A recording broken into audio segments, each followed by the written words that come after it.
I would like to invite all of my listeners, supporters, friends, and guests to join me for the Empowerment Zone Live on September 30th, 2021 at 6 p.m. EST. Please visit ramonahouston.com/podcast for more details.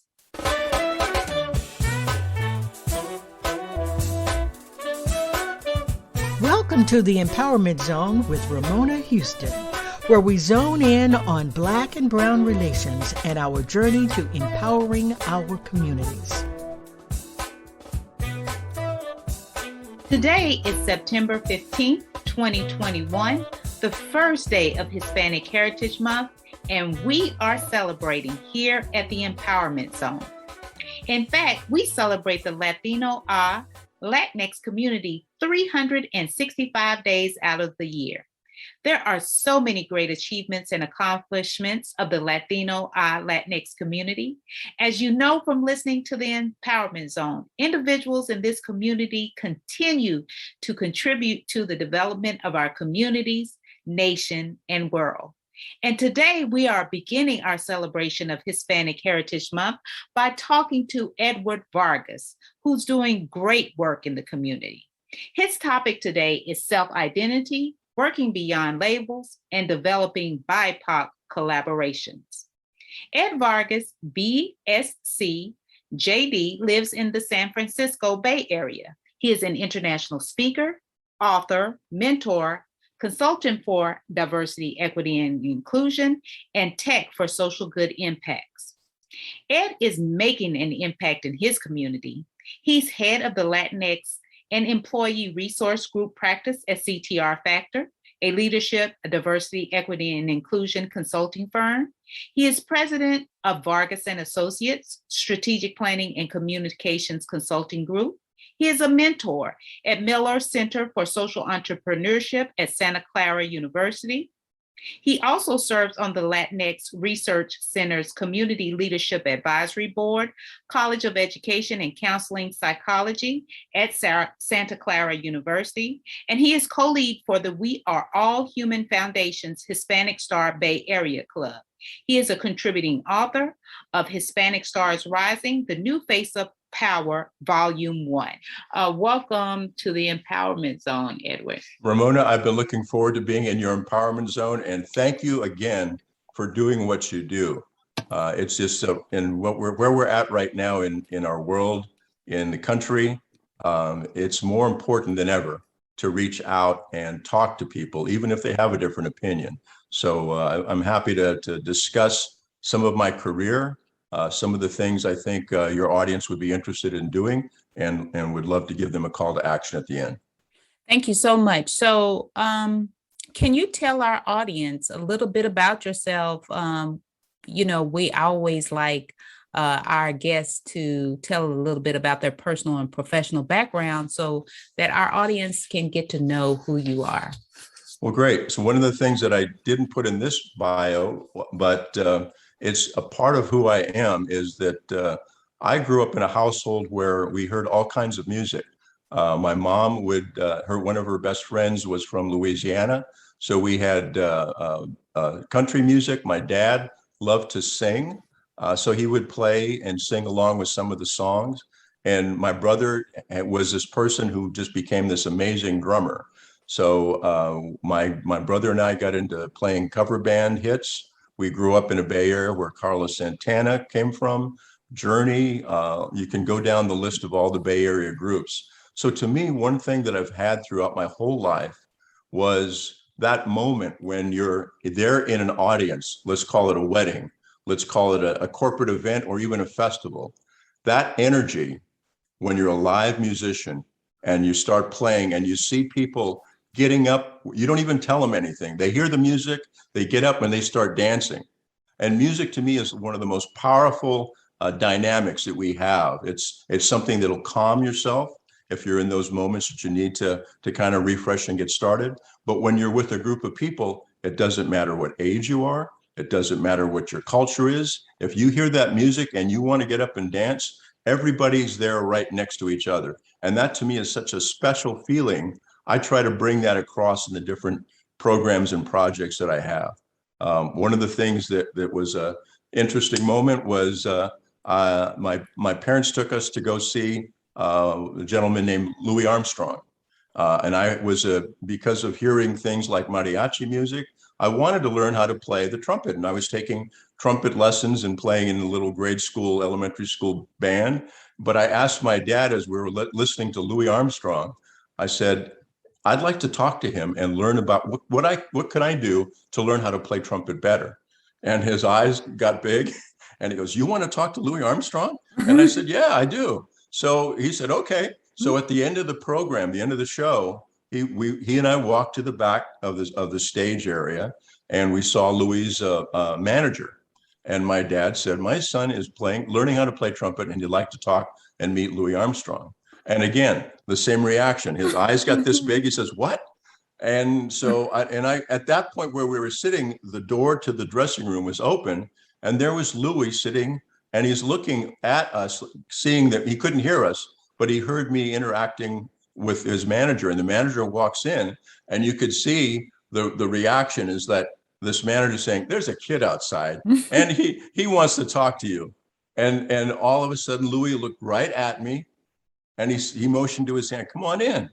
So that was the moment where, to me, it was somebody that just asked a question. And here was this gentleman that had battled all the racism you could think about. Mm-hmm. And he talked to me. Mm-hmm. And it was the kind of moment that I carried with me my whole life. Mm-hmm. It's something that I want to share that with people. I want people to know that music can change your life. Music is something that brings people together. And if you can find that energy, if you can find your Louis Armstrong, if you can find a mentor, that's what I'm about these years. There are things that I kid people. I tell them, I used to work in a tech startup company called AT&T.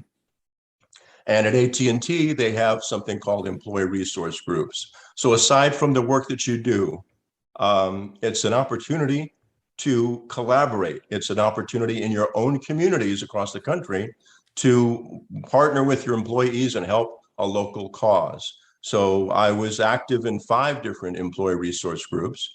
I was involved with the Hispanic group called Hacemos. I partnered with the African American group called Network. The largest ERG there at AT&T was called Women of AT&T.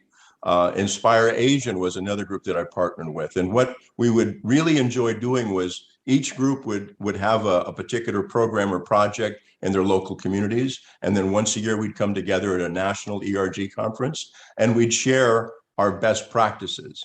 And so we'd be able to learn and develop and take it to the next level each time. So if there was a ERG in Atlanta that was African American, or an ERG in San Francisco that was Asian American, they wanted to share what they were doing so that the other ERGs could also think about applying those same principles or bringing community groups together. And so those are the kind of things that I'm really involved in. Particularly now that I've left AT&T, I'm really, interested in bringing groups of people together. It's something where when I was in college, for example, one of the moments that I had, again, this enlightenment was I played football, and I went to an all-boys Jesuit high school in San Jose, California, called Bellarmine College Preparatory. And I was lucky to get in. I'd never thought about going to college. I thought I'd just, have a job and that would be something I'd be happy with. But one teacher told me, hey, your grades are really good. You're good in athletics. Why don't you apply to Bellarmine? So once I got in there, I really got involved with the program. I had a real brotherhood with other athletes and people that were there, some lifelong friendships that I still have today. But I not only wanted to play football, but I actually had an offer to get a scholarship, a full ride scholarship to play football at a college here in the Bay Area. But I needed to have a knee operation before, leaving my senior year. Unfortunately, after 2 weeks at home, recuperating from that knee operation, I couldn't breathe. I didn't know what was going on. So my parents, we had an ambulance come to the house, pick me up. They took me in and they started treating me for pneumonia because I couldn't even take a full breath of air. And for about 36 hours while they were running some tests, I just was lying there in the bed. Here I am, at the opportunity to go to college, first in my family to do that. But the experience of this could all end and I don't know what the problem is, that really made me start thinking about the future. And what would I be doing? What could I do for myself? What could I do for others if I got past this situation? So when they came back and they took the tests and they said, we found that you had blood clots from your knee operation. And those blood clots, which doesn't happen all the time, they passed through my heart. And the pain that I was feeling were those blood clots on the walls of my lungs. So once they determined what it was, they gave me some blood thinner. I got through that situation. But then as I'm going to college, I'm thinking, what can I do? Maybe here going to get through college. I'll be the first in my family to do that. What can I do? So I set 3 goals for myself in college. One, I wanted to travel and do business internationally. That was one. One for me was, again, taking a look at my life, going through that experience. I wanted to be, whether it would be an executive or a senior management position at whatever organization I worked at when I was 30. I set that goal for myself. And then I wanted to pay it forward as best I could, having, had that experience with blood clots. And that moment in terms of making that commitment to myself, people at some point, your management style, I became an analytical driver. It's somebody that would always take a look at the issues, the facts, and try to come up with a plan to get to the next level. That got me not only to get a double major in my undergraduate. I became I got a Bachelor of Science of Commerce with a major in marketing and business administration. But then that also motivated me to try to do something beyond that. So I took a year off, saved some money, and got into law school. So I wanted to work toward getting a law degree and seeing how I could pay it forward in that area. Unfortunately, in my second year, my mother, we found she had cancer. And then shortly after that, my father had a heart attack. So my world just flipped upside down. Again, thinking about today, 2 years ago, no one even heard the word COVID, but it impacted everybody, not just in your neighborhood, but worldwide. So there are moments in life where you have these challenges, you may not have a plan, but you need to come together, you need to think through and identify what kinds of things can change, what can you do to make that situation the best you can. Yeah, that's a great segue into our conversation about working beyond labels, but at the same time embracing your own identity, however you decide to define yourself, right? And that's an evolutionary process. A lot of people, we come from different backgrounds, different experiences, and we're always in the process of defining who we are. We define ourselves differently when we're in elementary school versus how we do in college. And so many times these labels end up becoming barriers if you're not careful and conscious about how you choose to express yourself. And so let's talk about how we can develop collaborations between different groups. You talked about developing BIPOC collaborations, and for our audience, BIPOC it's an acronym, BIPOC, standing for Black, Indigenous, and People of Color. So let's talk about that. What are your strategies, or what are your ideas about developing collaborations among people of different groups? You talked about how Louis Armstrong really helped you to find your voice. You called it find your music. You encourage people to find your music. He helped you to find your voice just by welcoming you into the room, right? Yes, he did. So, yeah. And you talked about your experience with employee resource groups, ERGs, also known as ERGs, which exist in many corporations. So what have you learned through your experiences? How can we be more effective as individuals and communities in building collaborations. Well, I just gave you an example. I was listening to you. And so one of the key things when you talk to somebody that may have a different viewpoint, you want to create a situation where you both can share your ideas. The challenge that we have these days is that people are polarized. And I point a lot of that to things like social media. Back in the day, I was involved with groups. Here in San Francisco, I was president of something called Latinos in Communications. And that was an organization of people that were working either at television stations, radio stations, newspapers that were Hispanic. And one of the tasks I thought was important was that there was one newspaper that when there was a celebration like Cinco de Mayo, they would put all the things about who was there and the people and the artists that performed at the festival. But then the last paragraph would include, and there were 24 killings in San Francisco. There were these, fights and accidents. And so I went to we had a meeting with the editorial board and I said, that is nothing to do with what that activity was. That may be for the city and county of San Francisco, but that's not the place to put it because you're giving a different perception. Those weren't related from that activity. So we got them to understand that.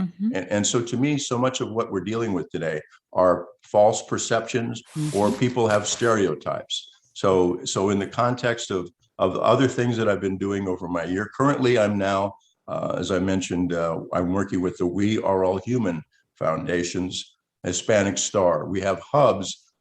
Think of it like an ERG group, but instead of a corporation, it's this foundation. And the key message there is that, guess what? We are all human beings. Here in California, diversity is very, very much the norm. My wife is Japanese American. My grandson is Japanese American, Mexican American, Filipino, Hawaiian, and that's not unusual here in California. Whereas when I've traveled to other parts of the U.S., particularly when I was working for a large corporation and I would take flights and land in Chicago and go to New York or wherever, I would see people that didn't have that diversity there in their own neighborhood. And I would literally be the ambassador for Hispanics because they never met somebody like me. Oh, you going to law school now and you have this? And yeah, really. By the way, I play guitar and I've been in a band too. So to me, it's the opportunity to have these, some people call them courageous conversations. You're seeing this dynamic at corporations where senior executives, if it comes from the PR department, or it comes from, hey, we're the good guys. We're gonna increase. We want more diversity, but there's no mechanism. There's no measurement, and so that's a lot of what I'm involved in now. Is how do we not only talk to executives, but show them, for example, that Hispanics. So many negative stereotypes on television today, but if you look at the gross domestic product, the GDP, not just of people from heritage in Mexico, but all Latin American people in the US, that amount of GDP, if you took that and separated that out from the entire US, that would be the 8th largest GDP in the world, right behind the country of France. So those are the kind of statistics that I want to during Hispanic Heritage Month. And to your point, not just for this month, it's year round. And it's the opportunity for us to educate some people if they don't know about that. Some companies, for example, like Nike, Procter & Gamble, consumer goods companies within the Hispanic promise that we've shared, it's a non-binding agreement, but they see that Hispanic families are larger and they're much younger than the average family in the US. So when you take a look at where's your growth segment, if you put your marketing hat on, where are you going to get the most new customers? Maybe it's the Hispanic segment. And to me, if you've ever heard music from Carlos Santana, he's, grew up here in the Mission District in San Francisco, but it's an Afro-Cuban feel. That's what set him aside from the traditional, Mexican music.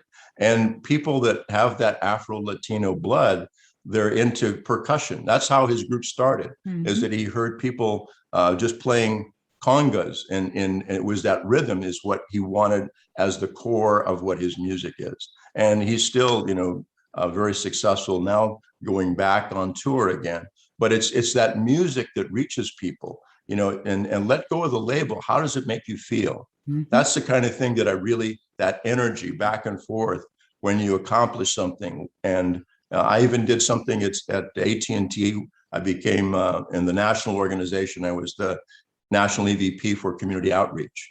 And one of the things that I did, again, up to here with the negative stereotypes, people that were Hispanic in our group, we were at a leadership conference in San Francisco, and I had a volunteer videographer, and I just did some interviews. We had a consent agreement, and I talked to them and I said, tell me your story. Tell me where you're from. Tell me about your family. Tell me about your goals. Oh, by the way, you also have been working for AT&T for 10, 15 or more years, and you're a successful person. So I created something called Hacemos Latino Diversity Stories. We edited that, and we put those segments out. We put 2 out a month for celebrating the 30th year of our ER. And I thought to myself, well, that's great that we're telling that to our other, co-employees, but we need to get this message out to a broader audience. So we created a YouTube channel. So Hacemos, ERG, has a YouTube channel, and you could look up in YouTube, Hacemos Latino Diversity Stories, and you can see the people that were there. And I also wanted to include the fact that not everybody in Hacemos had to have a Hispanic last name. Mm-hmm. So one of my coworkers, who is a second-generation Chinese employee, she's just been this tremendous person. She even got the Jefferson Award nationally for all the community work that she's done over the years. So if she had a project, I'd volunteer and I'd help her. If I had a project, she'd volunteer and help me. So in that context, it was the opportunity to partner together and tell those stories. I included Mei Jingo, who was Chinese American, because she was on a team that I had. We had a partnership with the president of external affairs in California for AT&T. His challenge was, how do we get support for more cell towers in the Salinas Valley?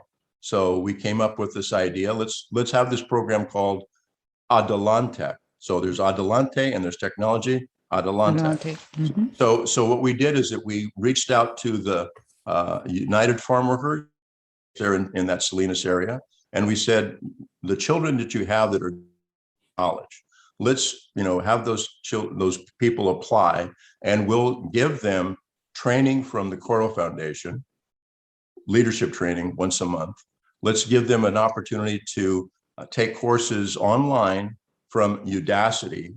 That's a component of AT&T University. So it's training, but this training, instead of going 4 years for a computer science degree, it would be 6, 7, or 8 courses that would give you a nano degree. Like if you wanted to be a web developer or some specific tech job, you can get that experience. And then my role was to bring other employees from AT&T in our Hacemos group that were familiar with, like I am, with business plans. And we would explain what a business plan was. And that was the mechanism that the president of the United Farm Workers and the president of AT Internal Affairs gave them a challenge. And so they needed to use a business plan to come up with a recommendation or recommendations to address that challenge. And then we hosted them. Their local representative took them to Sacramento. They took a tour of the state capitol. And then that day after the program ended, they gave their pitch or their recommendations to the president of the United Farm Workers, the people in the External Affairs Department, and then the coaches that were there from our organization. So we had Mei Jingo that was involved with us. I had an African-American gentleman who his best friend was the VP in Hacemos. So he got on the board because he wanted to partner with his best friend.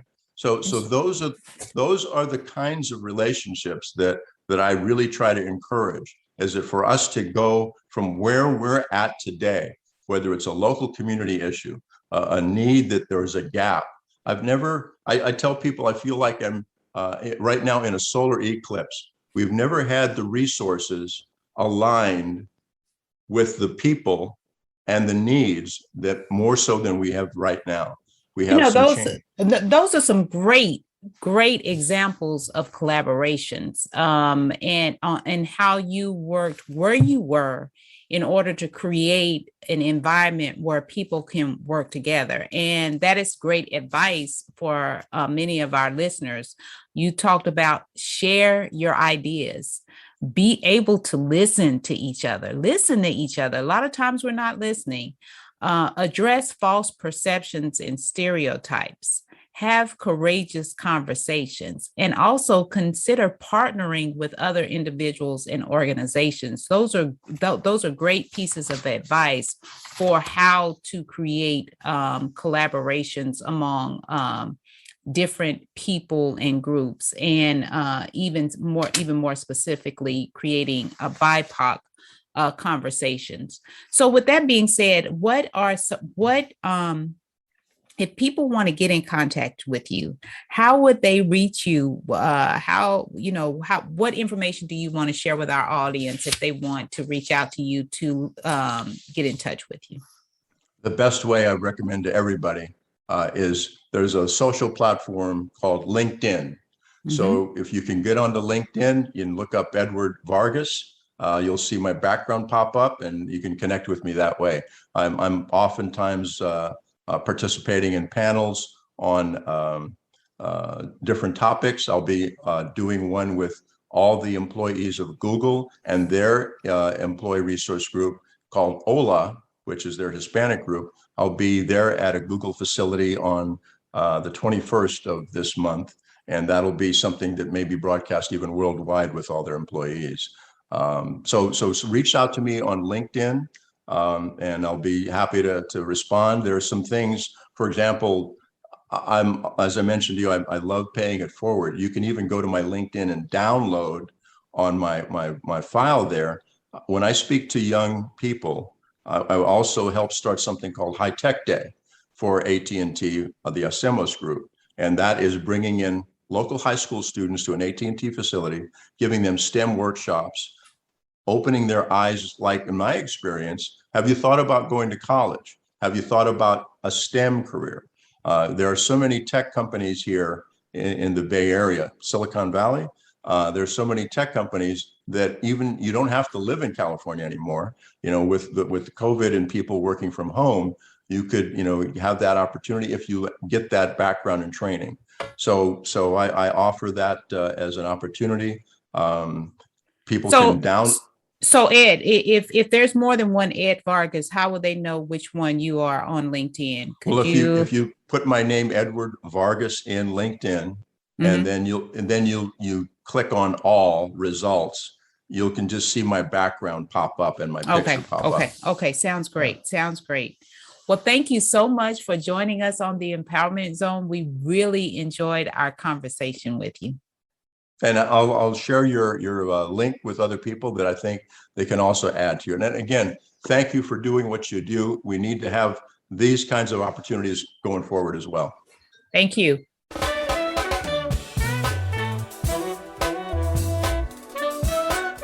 I would like to invite all of my listeners, supporters, friends, and guests to join me for the Empowerment Zone Live on September 30th, 2021 at 6 p.m. EST. Please visit RamonaHouston.com/podcast for more details.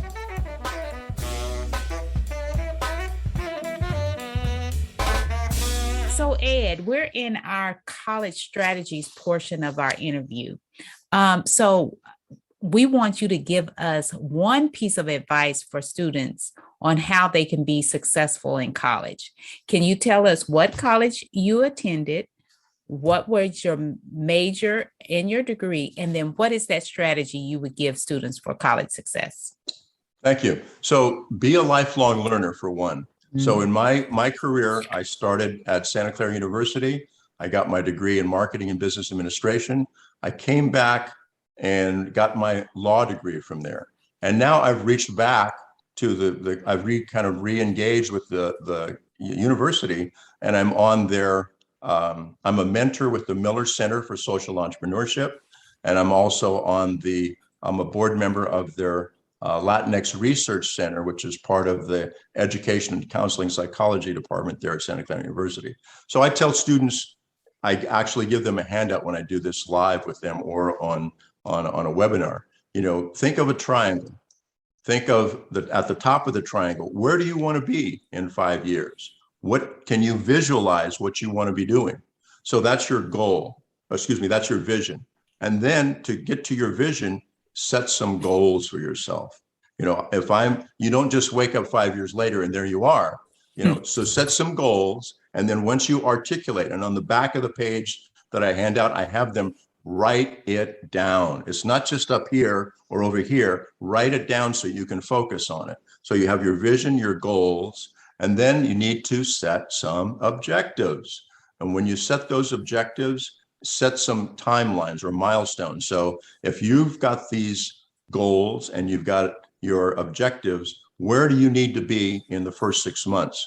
Where do you need to be 3.5 years from now? So you set that, lay that out. And then once you have those objectives, set some strategies. The cost to go to college is so much more expensive than when it was when I went to school. So you're going to need a financial strategy. Talk to people about, where do I get scholarships?